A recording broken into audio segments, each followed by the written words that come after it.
Welcome back to Love Life with our guests, Cynthia and Melissa. It's our last segment, and we have so much still to talk about. I mean, time goes by so fast. I know, we dished a little bit before the show about a few things that touched on this topic. And it seemed like both of you, I know you're into TEDx talks and stuff like that. Brené Brown did that sort of amazing talk on vulnerability. And I wondered what your thoughts were on it, Melissa, since you're so involved in that. Yeah, thank you. I love TED Talks so much. But I didn't watch the one on vulnerability. Okay. But I Well, can. you have to. But I can. I will. Okay. I will. But I will talk about vulnerability. Sure. And I feel like when you get past trying to be everything to everybody, and you look inside and spend time, and a lot of the ways to do that is by having that break, and having that reflection time, having that time alone to reprioritize your values and what you, for example, how you define and how you define the price of perfection. Mm-hmm. And the vulnerability falls in there too, because when people allow themselves to be vulnerable, I think that there's something more real about that than, I go to a lot of, so same with Cynthia, a lot of events, right? Mm-hmm.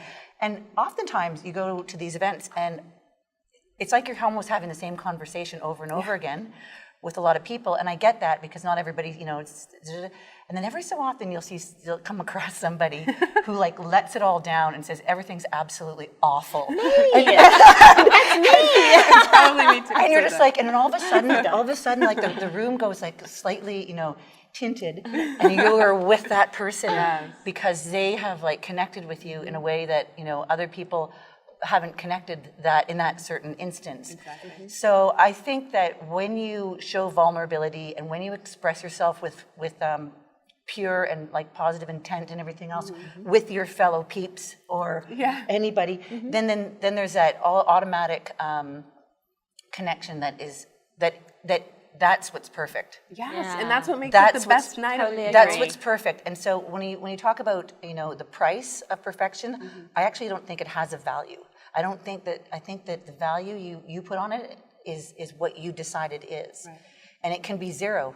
It's the price of it is nothing. Mm-hmm. The price of it is your choice on how you interpret your situations. But the price, if you have a skewed definition of perfection, could be your health. Mm-hmm.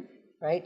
The price could be your health, price could be your time, price could be your sanity, price could be lots of things, but you have to define and set that price for yourself. And I just like making sure every minute's perfect. And it evolves.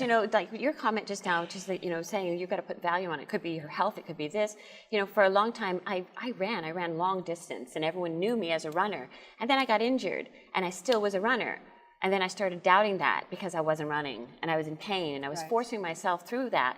And I felt really bad because I knew that that's what I am. That's what people saw me as. I'm a runner. You know what? I still run. I'm a runner, but I don't run as much as I used to. And that's okay. Yeah. Because the price of the injury. You don't make me feel so bad. I'm here for you. Thank you. That's perfect. And I don't know if, since we're on the topic of TED Talks, if either of you know, but when I gave my TED Talk on sexual abuse, I had this moment in the talk where I just totally blanked because I was under pressure. That was so amazing. Do you remember that? Do you remember that? No, I didn't see it. Really powerful. If you weren't there or you weren't watching live stream, you didn't see the real experience. You saw the post-production. Right. And so it looked more perfect on the post-production, which was great. I know I was very happy for that. But the people that were there or saw it live stream actually had a different experience of it because when I forgot my lines and I got off stage and looked at my lines, I was talking to myself to try to pep me up, and I said, I accept my imperfections. I accept my imperfections. It was really amazing. And I got back on track, and I might have missed a few bits, but it was really powerful, and it was an amazing experience for me because I was okay with just, making a mistake and going on with it, and it was what it was. Yeah. And that was so pivotal for me, really, in this whole process of my journey. I think that being able to confront that and not expect yourself to be perfect and without flaws is unrealistic. Mm-hmm. It's not human. And it makes others able to relate to you. because we're not all perfect. And scenarios, there are arguments that occur in families and in households, and there are situations at work where you make mistakes.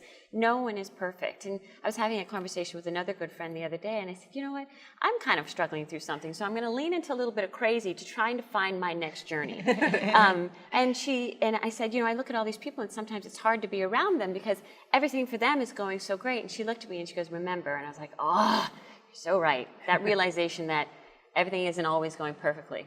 You know, on the outside, you know, the duck looks fine swimming the course, but underneath his legs are just exhausted in paddling. Yeah. So it's just really keeping centered and like you, recognizing it's like, you know what, I accept my imperfections. I accept and being aware, for sure. And in therapy, a lot of times people will come and they will talk about all these pressures that they put on themselves to be perfect or to meet some kind of expectation of reputation or image, or they can't make mistakes, they can't have flawed relationships and all of that. And it's so hard to challenge that. I think it is so embedded, especially in a small society like ours, where people really do prioritize what other people think. And obviously there's a balance, I guess, but I think the most important thing is what you think of yourself. And to be able to live vulnerably and be authentic and figure out, you know, who you are, not who you think you should be. I mean, I've really appreciated this conversation that we've had today, and you know, there were articles that we were sending back and forth that I really wanted to talk about some more, but we've already run out of time. But you know, I hope that this sort of introduces this topic to people or gets it out there so that they start to talk about it as well.